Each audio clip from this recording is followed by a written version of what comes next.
আম্মান একবার চলে গেলে আর কখনো প্রেম করে আমার আপনি আটকেন, তাতে বরং আপনি অসম্মানিত হবেন।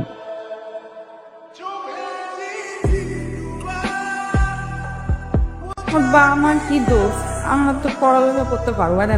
পরপর 3বার তুই ইন্টারমিডিয়েট ফেল করছিস, পাঁচটা করার পর আমি ছাড়তেছি। তার আমি এমন এক ফুলার সন্তান পাইছি যে শুধু পেটে ভাতে তোরে পড়ে, সেইখানে থাকবো খাইবো, আর কোনো ঠিকানা নাই, কোনো কিছু নয়। আমি ওর খবর পাঠাই দিচ্ছি, কালকে সকালে এসে চলে যে ঠিকানা বলছিলেন ওই ঠিকানা তৈরি চলে আসে। তাড়াতাড়ি আসো, রেহমান আসছে। কি আসছে? আরে ঋতুর নতুন মাস্টার। কি নাম বাবা তোমার? আসসালামু আলাইকুম চাচা। ওয়ালাইকুম আসসালাম। আমার নাম রায়হান। খুব ভালো ছেলে, ডিগ্রি সেকেন্ড ইয়ার, যেমন মাথা তেমন গুণ। তোর শুধু একটাই কাজ, নিজে লেখাপড়া করবে আর তোরে লেখাপড়া করা। বাকি কথা পরে বলবো না, তুমি একটু বিশ্রামে যাও। যাও মা, অটো দেখাই দাও। তোমার মাইয়ার কাছে টিকতে পারলে হয়। ও সরি স্যার। এটা কোন ধরনের ফাইল? আবার না বুঝছেন, এই পড়াশোনার কথা শুয়ে খালি মাথাটা কেমন কেমন করে, পাগল পাগল হয়ে গেছে। তার বাবা অনেক বিশ্বাস করে আমার এই জায়গায় আছে, আপনি দয়া করে একটু পড়েন। এ হেরে স্যারের মধ্যে তো থুতু দিছিলাম মনে হয়, মানে আমি মনে করছিলাম আমার কাপ, এটা মনে করে একটু থুতু দিছিলাম, আর এসে কি পানি জলের মধ্যে টিকটিকে পড়ছিল। ওই কি এরকম সেখান থেকে দাও পায়টা করলেন কি আমার বইছে দিতে। স্যার কি কিছু বুঝতেছেন? মাহারে সাইকেলের হাওয়া দিচ্ছি, স্যারেরও হাওয়া পাঞ্চার হয়ে গেছে। আপনি তো কলেজ অনেক দূরে স্যার, কেমনি যাবেন? বাজারে গেলে সব ঠিক করুন যায়। বইগুলো কই, আমার বইগুলো ফেরত দেন। স্যার আমার তো পড়ালেখা করতে একদম ভালো লাগে, আপনার কাছে পড়াশোনার প্রতি অনেক আগ্রহ, ভালো লাগে। ও শুধু আমার না, এই দুনিয়ায় যত ছাত্র আছে যত ছাত্রী আছে সবারই পড়াশোনার প্রতি আগ্রহ আছে। আপনার থাকা উচিত। বইগুলো কই রাখছেন দেন।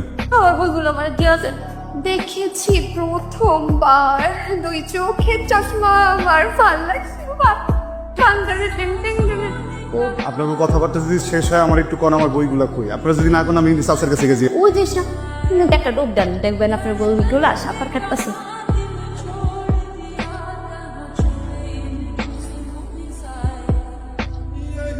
পোলাটা কেমন পড়া? মন্দ না, তো তোমার মাইয়ার যে আচার আচরণ, এই যে কত কেন্দ্রিকতা আল্লাহ জানে। এ তিন পোলা ওরা যত অত্যাচারই করো, ওই বাড়ি ছেড়ে যাবে বলে আমার মনে হয় না। আচ্ছা স্যার, আমি কি দেখতে সুন্দর না? আমার সাথে কোনো পেন দেখতেছে পারে না? করেন যে কাজের জন্য আমি আসি সেই কাজটা করেন। আপনি যদি কোন লজের সংখ্যা থাকে কালকে সকালে চলে যাবেন। আমার এই জায়গায় যে নিয়ে আসছে সে যদি আমার যাইতে হবে আমি চলে যাবো। কালকে সকালে কেন, প্রয়োজন আজকে রাতে চলে যাবো। আপনার পড়াইতে যাবো না। আপনার মতো এখন বহুত আইসে আর গেছে, আমি ঋতু বলতেছি আপনার দিতে পারবেন না, গ্যারান্টি দিয়ে দিতেছি। তোলার অসুবিধা কি? এত ঘাউলা কেন? এটা বাগাইতে পারতেছি না। এই দ্বিতীয় কি করছে জানোস? আমি যে ফোকাতো ভাই আছে না শফি, এটা খবর দিছি, ও আইতাছে।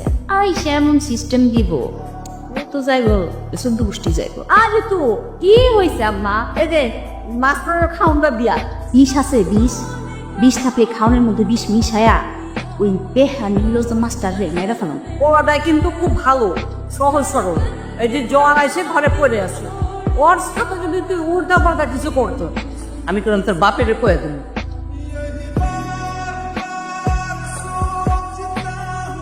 আপনার খাবার কষ্ট করে আসে কি দরকার ছিল? আমার খুলে আমি তো জানি হেঁটে পারতাম। আপনি একজন নির্লজ্জ মানুষ সেটা আমি বুঝে গেছি, কিন্তু এত নির্লজ্জ সেটা বুঝিনি। আপনি কাউকে চলে যান, যান স্যার, যাবেন না না। আপনি আসলে একটা বেহা মানুষ, বুঝছেন?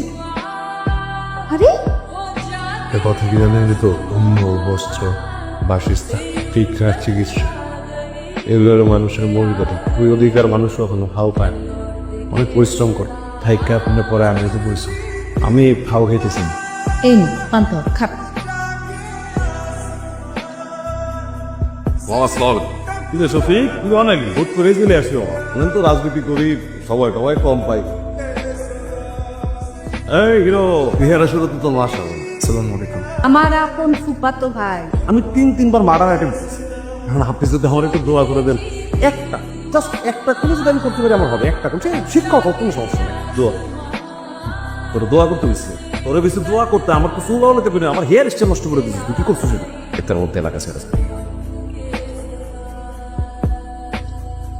আপনার এই সময় আমার ঘরে কেন হয়েছে?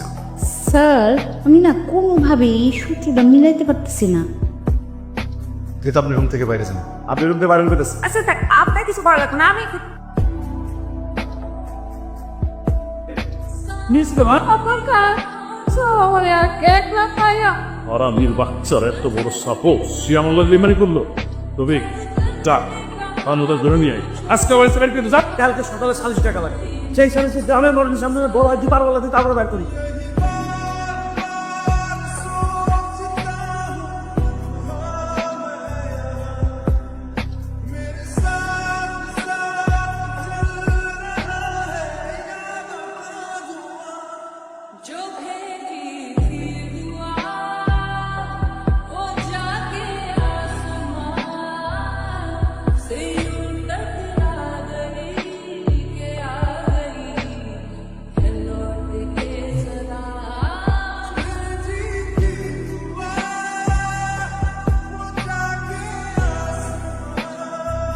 কি রে, কি হয়েছে? তোর কি শরীর খারাপ নাকি মন খারাপ?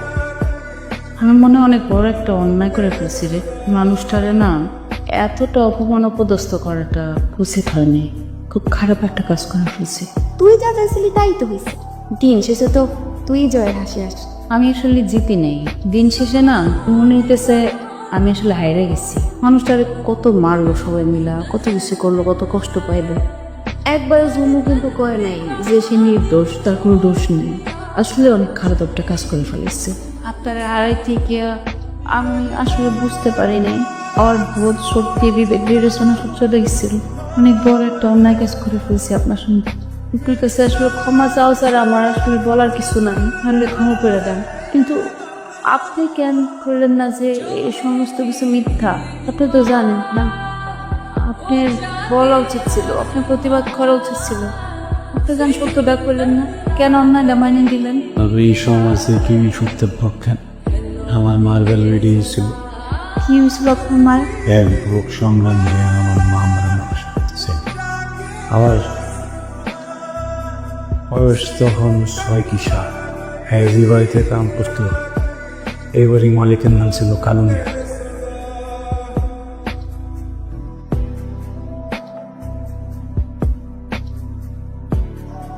কালু মিয়া গ্রামের সবার সামনে কইলো আমার মা নাকি সম্পত্তির লোভে কালু মেয়েরে বিয়ে করতে চাইছে।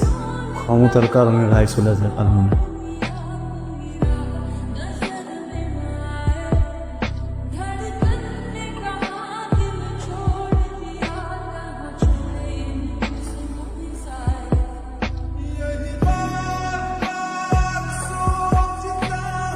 আপনার মধ্যে যে এত যন্ত্রণা, এগুলো আমার নিজেরই অনেক খারাপ লাগতেছে।